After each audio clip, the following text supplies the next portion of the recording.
হাদিকে আমার কাছে এই মুহূর্তে একটা বেশ গুরুত্বপূর্ণ গিনিপিগ ছাড়া আর কিছুই মনে হয় নাই। আমি জানি না উনি লাইমলাইটে আসতে চাচ্ছেন কিনা। উনি ভারত বিরোধিতাকে ওনার পছন্দ হতে পারে। উনি ভারতের কথা সাপোর্ট দিয়ে বা এই ধরনের কথা বলে উনি হয়তো বিএনপির শীর্ষ নেতৃত্ব যারা আছে এখন ভারতপন্থী তাদের চোখে নজরে পড়তে চাচ্ছেন কিনা। নমিনেশনের কারবার তো শেষ, নমিনেশন তো পাননি। হয়তো ওই যে মহিলা এমপির ব্যাপারে ওনার আশা ভরসা আছে।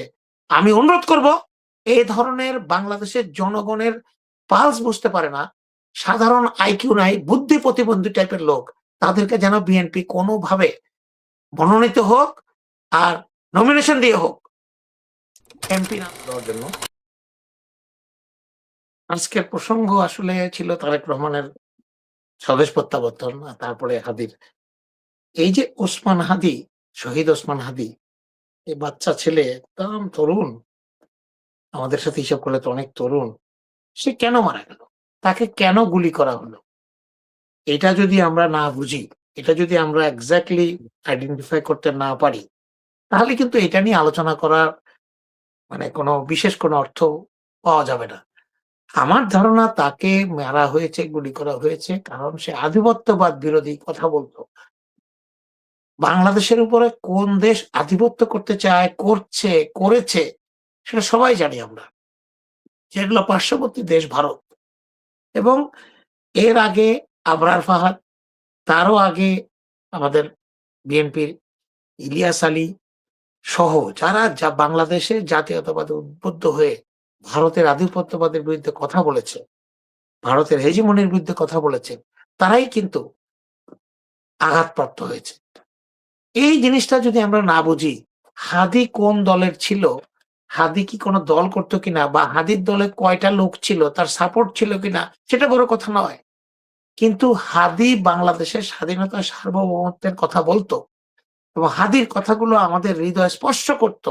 আমরা সেই কথাগুলো শুনতে চাইতাম এবং সেই নীতিতে বাংলাদেশ চলুক এটা চাই। দল মত নির্বিশেষে। অনেকে হয়তো বিএনপি করে না, অনেকে হয়তো অন্য দল সাপোর্ট করে, অনেকে কোনো দল করে না। কিন্তু হাদির ব্যাপারটা ছিল সেটা। কেন বাংলাদেশ জাতীয়তাবাদী দল বিএনপি প্রত্যেকটা জায়গাতে অন দ্য স্পটে রাইট টাইমে ডিসিশনটা নিতে পারে না? কেন? কেন আমরা আমাদের একেবারে জিতা খেলাগুলোকে আমরা ওয়াকওভার দিয়ে চলে আসি? কেন? ৫ই আগস্টের আগে জুলাই বিপ্লব যখন হচ্ছে তুঙ্গে, মানুষ হাজার মানুষ মারা যাচ্ছে, তখন মির্জা ফখরুল সাহেবকে প্রশ্ন করা হলো, সাংবাদিকরা প্রশ্ন করলো যে এই যে আন্দোলন চলছে ছাত্রদের, তখন তো কোটা আন্দোলন ছিল প্রথমে, সেটাতে আপনাদের কি বক্তব্য? এটা তো আমাদের আন্দোলন না, এটা ছাত্ররা করছে, এর সাথে আমাদের কোনো সম্পৃক্ততা নাই বলে উনি গাটাকে বাঁচিয়ে নিলেন যে না এটাতে আমরা নাই। কারণ যদি এই আন্দোলন সফল না হয়, যদি উনি বলেন যে আমরা সাথে আছি, তাহলে তো ওনাদেরও কিছু আগুনের আঁচ লাগবে। এই যে নিজেকে বাঁচিয়ে এবং সমস্যাকে পাশ কাটিয়ে যাওয়ার যে প্রবণতা, এটাই আজকে বাংলাদেশ জাতীয়তাবাদী দলের প্রধান সমস্যা। মির্জা ফখরুল সাহেব 14-15 বছর ধরে বিএনপির মহাসচিব। আনফরচুনেটলি এই 14-15 বছরই বেশিরভাগ সময়ে হাসিনার নিষ্পেষণে জাতি নির্যাতিত, নিষ্পেষিত হয়েছে। জাতি চরমভাবে নিগৃহীত হয়েছে। জাতি কেন বলবো ভাই, জিয়া পরিবারই দেখেন না আপনি। বেগম খালেদা জিয়াকে কি পর্যন্ত অপমান, অপদস্থ, নির্যাতন, নিপীড়ন করা হয়েছে। বিনা বিচারে, বিনা দোষে তাকে জেলখানা রাখা হয়েছে 7 বছরের বেশি। এইসব লোকের কারণে দোদুল্যমানতা, সবসময় পাশ কাটিয়ে যাওয়া, সমস্যার ফেস না করা, এসব কারণে কিন্তু আমাদের দলটা এই অবস্থায় ছিল।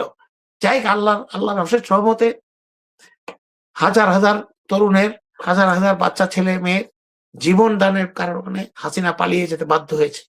তারপরেও আমরা এটা অন করতে পারিনি, বিপ্লবটাকে নেতৃত্ব দিতে পারিনি, বিপ্লবী সরকার গঠন করতে পারিনি। সব সময় আমরা থেকেছি দূরে। বিপ্লবের 2 দিন পরে আমরা দাবি করেছি নির্বাচনের। আরে ভাই বিপ্লব হয়েছে, আপনি বিপ্লবের মধ্যে নেতৃত্বে আছেন, বিপ্লবী সরকার গঠন করেন, দেশকে আগে ঠিক করেন, নির্বাচনের কথা বলেন কেন? নির্বাচন দরকার নেই। বাংলাদেশে হাসিনার আমলে 15 বছর কোন নির্বাচন হয়নি। নির্বাচনের নামে খেলা হয়েছে। আমরা নির্বাচনের কথা না হবে না বলছি না, কিন্তু সঠিক সময় সঠিক কথাটা কেন আমরা বলতে পারি না? এবার আসেন হাদির বিষয়ে। হাদি মারা যাওয়ার পরে বিএনপির একজন নেতার, ওই আসনের একজন নেতার, খুব বড় নেতা, অনেক পয়সা টাকা পয়সাওয়ালা লোক মির্জা আব্বাস, তার কথা কিন্তু কয়েক জায়গাতে এসেছে যে হাদির প্রতিদ্বন্দ্বী হিসেবে উনি কি এটার কোনো জড়িত কিনা। এটা অভিযোগ, এটা মানুষের কথা। তার ফলে দেখলাম যে ওনারা তেলে বগুলে জ্বলে উঠলেন এবং সাংবাদিক সম্মেলন করে মির্জা ফখরুল বললেন উনি হাদির নামটাও ভালো করে জানেন না, হাদি কোন দলের কি তার মুখপাত্র সেটাও জানেন না। সেটা উনি বলে উনি জাতিকে কি সিগন্যাল দিলেন যে হাদি কোনো বিষয় না, কোনো মানুষ না, আপনাদের দলের লোকজন, আমাদের দলের লোকজন, তারাই খালি সব যোগ্য, তাদের কথাই খালি বলতে হবে। এর পরবর্তীতে দেখলাম যে এবার যে আবার নীলুফার মনি, এই মহিলা, আমি বুঝলাম না এই মহিলার, মোটামুটি মনে করতাম যে মহিলা মনোনীত এমপি ছিল, কিছু তো শিখেছে। মহিলা এমপিদেরকে তো এরশাদ, হোসেন মোহাম্মদ এরশাদ এক সেট গয়না বলতেন। ৩০ জন মহিলাকে বলতেন সংসদের গয়না, এক সেট গয়না, সংসদের শোভাবর্ধন করেন। তো এই মনিদের মতো যারা আছে তারা কিন্তু সেই কথাটাকে কিন্তু যথার্থ প্রমাণ করে। ওনার কি দরকার একটা টক শোতে যেয়ে উনি এইভাবে অকথ্য ভাষায়, হাদিকে উনি পছন্দ না করতে পারেন, হাদির আত্মত্যাগ ওনার চোখে না পড়তে পারে, হতে পারে উনি এটা পছন্দ করেন না, কিন্তু ওনার কোনো দায়িত্ব নাই, ওনার কোনো অধিকার নাই যে হাজার হাজার লক্ষ লক্ষ মানুষ, সাধারণ মানুষ যারা হাদিকে সমর্থন করে, হাদির মৃত্যুতে ব্যথিত হয়েছে, কেঁদেছে, আমি নিজে কেঁদেছি, তাদেরকে অপমান করার। পরবর্তীতে উনি ক্ষমা চেয়ে বলছেন আমার এটা স্লিপ অফ দ্য টাং হয়ে গেছে। আমার মনে হয় না, কারণ উপস্থাপক আব্দুল নূর তুষার যখন তাকে বাধা দিচ্ছিল, গিনিপিগ বলার পরে বাধা দিচ্ছিল যে আপনি এটা এভাবে বলতে পারেন না, তখন উনি বলছেন আমাকে কথা বলতে দেন। উনি তাকে অতিক্রম করে, তার সাথে তর্ক করে উনি তার কথাটা প্রচার করলেন, তেলাপোকা টেলাপোকা ইত্যাদি। আমি জানি না উনি লাইমলাইটে আসতে চাচ্ছেন কিনা। উনি ভারত বিরোধিতাকে ওনার পছন্দ হতে পারে, উনি ভারতের কথা সাপোর্ট দিয়ে বা এই ধরনের কথা বলে উনি হয়তো বিএনপির শীর্ষ নেতৃত্ব যারা আছে এখন ভারতপন্থী তাদের চোখে নজরে পড়তে চাচ্ছেন কিনা। নমিনেশনের কারবার তো শেষ, নমিনেশন তো পাননি, হয়তো ওই যে মহিলা এমপির ব্যাপারে ওনার আশা ভরসা আছে। আমি অনুরোধ করব, এই ধরনের বাংলাদেশের জনগণের পালস বুঝতে পারে না, সাধারণ আইকিউ নাই, বুদ্ধি প্রতিবন্ধী টাইপের লোক, তাদেরকে যেন বিএনপি কোনোভাবে মনোনীত হোক আর নমিনেশন দিয়ে হোক এমপি না বানায়। কারণ তারা বাংলাদেশের জনগণের হৃদয়ে, মনে আঘাত করে, বারবার আঘাত করে। এবং এই মহিলাকে অবশ্যই যেন বিএনপিতে হাইলাইট করা না হয়। বিএনপি যেন বিবৃতি দিয়ে বলে নীলুফার মনির বক্তব্য তার ব্যক্তিগত এবং এই ব্যাপারে বিএনপি কোনো দায় দায়িত্ব গ্রহণ করবে না। আরেকটা বিষয় আসি, হাদির হত্যা বিচারের প্রসঙ্গে। কেন বিএনপি হাদি হত্যার বিচারের ব্যাপারে সোচ্চার হচ্ছে না? কেন হচ্ছে না? তারা বিষয়টা এমন একটা ভাব দেখায় এটা কোনো ব্যাপার না। অথচ বাংলাদেশ জামাত ইসলামী কিন্তু ৩ তারিখ জানুয়ারির সমাবেশ ঘোষণা করেছে। তারা হাদির বিচারের দাবিতে মহাসমাবেশ করবে ঢাকায়। This is call right decision in right point, right time. Jamaat Islami right টাইমে রাইট কাজটা করতে পারছে, আমরা কেন করতে পারছি না? কেন আমরা হাদির বিচারটা দাবি করতে পারলাম না? আপনারা কি জানেন বিশ্বের ৬০টি দেশের বিভিন্ন শহরে, বড় বড় শহরে শিখরা, ভারতের শিখ সম্প্রদায়রা বিক্ষোভ করছে হাদি হত্যার প্রতিবাদে?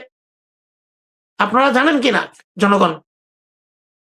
তারা ভারতের রয়ের দ্বারা হাদিকে হত্যা করা হয়েছে এটার প্রতিবাদে হাদির নাম দিয়ে, হাদির ছবি দিয়ে শিখরা প্রতিবাদ করছে। লজ্জা হওয়া উচিত আমাদের এই জাতির, লজ্জা হওয়া উচিত আমার দল বিএনপির। যদিও আজকে তারেক রহমান, আমাদের তারেক রহমান দেশে এসে উনি ওনার প্রথম বক্তব্যে উনি হাদির কথা বলেছেন, হাদিকে স্মরণ করেছেন এবং হাদির কবর জিয়ারত করতে যাবেন বোধহয় আগামীকাল। আমি এই জন্য তাকে সাধুবাদ জানাই। কিন্তু হাদির বিচারের ব্যাপারে পূর্ণ দাবি বিএনপি থেকে উত্থাপিত হতে হবে। কারা দিচ্ছে না, কারা হাদিকে মনে করে কোনো ব্যাপার না, কারা হাদিকে হাইলাইট করলে তাদের গায়ে লাগে, তাদেরকে চিহ্নিত করতে হবে আজকে। কারণ হাদি কোনো দলের না, হাদি বাংলাদেশের। হাদি আমাদেরকে দেখিয়ে দিয়ে গেছে নিঃসংকোচ চিত্তে কিভাবে জীবন দিতে হয়। কিন্তু উনি সব বলে গেছে হাদি আমাদেরকে যে আমি মারা গেলে আমার বাচ্চাটাকে দেখবেন আর আমার হত্যার বিচারটা যেন হয়, তাহলে নাহলে কেউ আর আসবে না, কেউ প্রতিবাদ করবে না। এই একটা বাচ্চা ছেলে, এতটুকু মেধা, এতটুকু বুদ্ধি, এতটুকু মনন, এতটুকু ইন্টেলিজেন্স তার ছিল, আমরা তাকে তার হত্যার বিচারটাও যদি না করতে পারি, তাহলে মানুষ হিসাবে একজন বাংলাদেশের নাগরিক হিসেবে, একজন মুসলিম হিসেবে ন্যূনতম যে আমাদের যোগ্যতা আছে, যেটা নাই বলে মনে করব,